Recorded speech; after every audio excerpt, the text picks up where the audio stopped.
Hi again, everyone. I'm Ollie Matthews. This is the Narcissistic Resistance, and this resistance video is sponsored by contribution from Treasure Travel, and here is her story. Hi, Ollie. Thank you in advance for your analysis. Journaling has been helping me peel back the layers of anger, shame, and grief from narcissistic parental abuse. This one was hard to write. Thank you in advance for your thoughts. Royal blood. My parents wanted to believe that they were of royal lineage. In other words, they had an intense drive to believe they were superior to others. And Jesus, isn't that? They all need to tell you something. Every narcissist has a fucking story of why they're more important by birth. They all do. They all do. A big part of my healing journey is fully comprehending and accepting that in reality, I'm actually the descendant from shit. Irish drunks and Nazis. At first, I thought it was uncanny and hideously unfair that my siblings and I actually ended up with not one, but two NPD parents. Statistically, what are the odds? Well, not as off as one would think. You know, narcissism begets narcissism. Upon further reflection, it's not surprising that these two attracted each other. My mother, the introverted narcissist, needed a man she believed was superior to any other woman's man. Towards that unrealistic goal, she constantly stroked my dad's ego, inflating him in his mind and her own. In this regard, she was indirectly self-stroking her own ego. She would tell him how smart he was, how much better he was than anyone else at his work, how handsome he was, and how witty. My dad, the overt narcissist, needed a partner who worshipped him. Additionally, they were both pathologically negative and fed off each other's negativity like vampires lapping each other's blood. They both sought to constantly, and I mean constantly, criticize all the relatives, all the neighbors, and the friends and acquaintances, thereby satisfying each other that they were a superior couple. Having babies displeased my dad because my mom's attention was no longer laser focused on his needs. My sister was born and I came along 15 months later. My mom told me I was a mistake and that Dad had been very angry and accusing her of tricking him by using the rhythm method.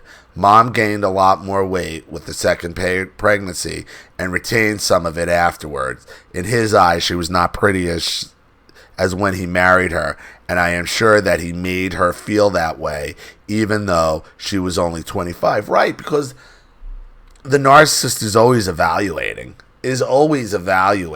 You have to stay. The narcissist demands you stay up to standard. I grew up constantly hearing him tell her how fat she was, even though she was only plump. Ironically, my mom was the attractive one of the couple by a great margin. It was always clear to me that my dad had little respect for women. He treated my mom and me and my sister with disdain and gross disrespect. He was not close to his sister and never said much about his mother. There was nothing warm about his interactions with us as children. We were merely referred to as the girls, lowercase t, lowercase g. My mom's neglectful upbringing certainly brainwashed her into believing that men were superior to women. My mother's father was an overbearing, stern patriarch, and she had an older brother who was the golden child. My dad's narcissism extended to him saying his surname was, quote, a smart last name, whereas other people had dumb last names. We actually heard this a lot growing up, and he was serious, which shows his arrested emotional age to be around 5, which means everything needs to be evaluated. Don't you know everything is to be judged by the narcissist, even your name. And everything has to be. They will find a way to be superior on everything. And it becomes exhausting. It becomes exhausting to listen to deal with. It has to be exhausting to them. That's why they need each other, enabling each other's fucking bullshit. He needed to believe that he had descended from royalty rather than lineage of improvised junkyard owners that included a deep desire to pass on the regal surname. The extreme irony of this is that our last name literally translates to servant. Both my mom and dad really wanted to have a boy, but that can be a normal desire for parents. But remember, I am talking about two narcissists. I will call the obsessive desire to have a boy plus the subsequent worship of boy male heir syndrome. And the subsequent worship of the boy male heir syndrome. Unfortunately for me and my sister, male heir syndrome always involves further devaluation of the female children in the family. Male heir syndrome, in its extreme case, can historically be seen with Anne Boleyn. In the case of Anne Boleyn, her obsession with having a male heir was justified as the stability of the crown absolutely did fall on her head, albeit unfairly. The HBO series The Tudors is a glamorized version of Tudor life, but with all the correct historic sequence. The actress Natalie Dormer gives a moving performance of Anne Boleyn, crying out in emotional and physical agony as she miscarries and expels the male fetus, soaking her white nightgown in royal blood. The terror in her eyes shows that she realizes her life is now in danger. A gut-wrenching scene to watch, especially knowing the consequences to come for poor Anne.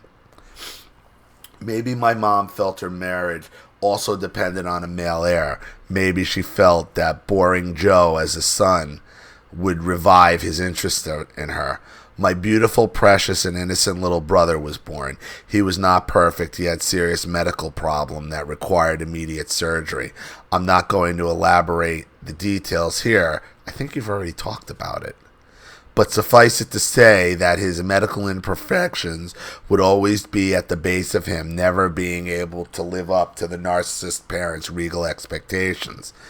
He would never be good enough for them, and he would certainly be acutely aware of that for his entire life, even though he was the golden child. All three of us siblings suffered terribly under the burden of never being good enough and never being able to please our parents. A horrific burden when you have been brainwashed since birth to believe that your value depends on pleasing your parents who expect perfection and have the power to constantly move the goalposts and are at their very core unpleasable.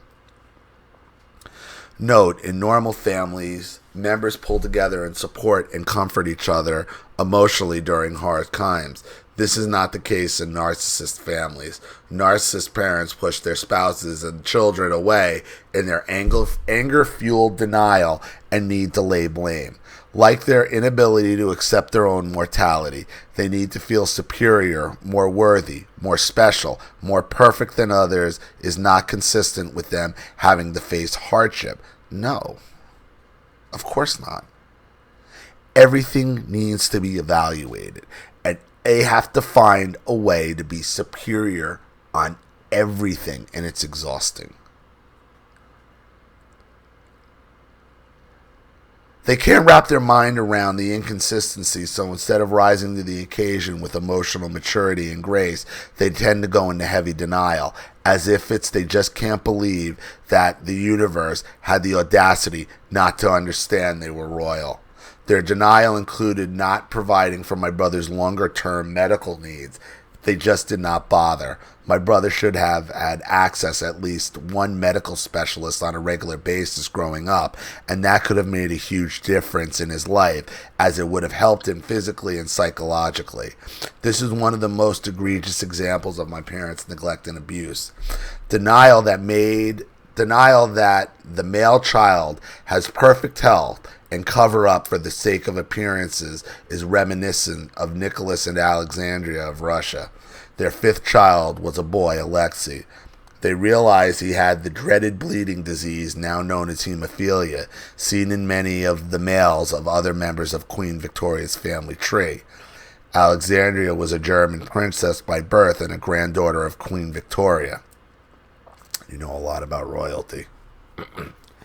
They knew that the stability of the Romanov dynasty depended on the appearance that their heir was a healthy male. So, for example, they arranged that Alexei be carried by a naval officer in most public appearances to hide the fact that he had trouble walking.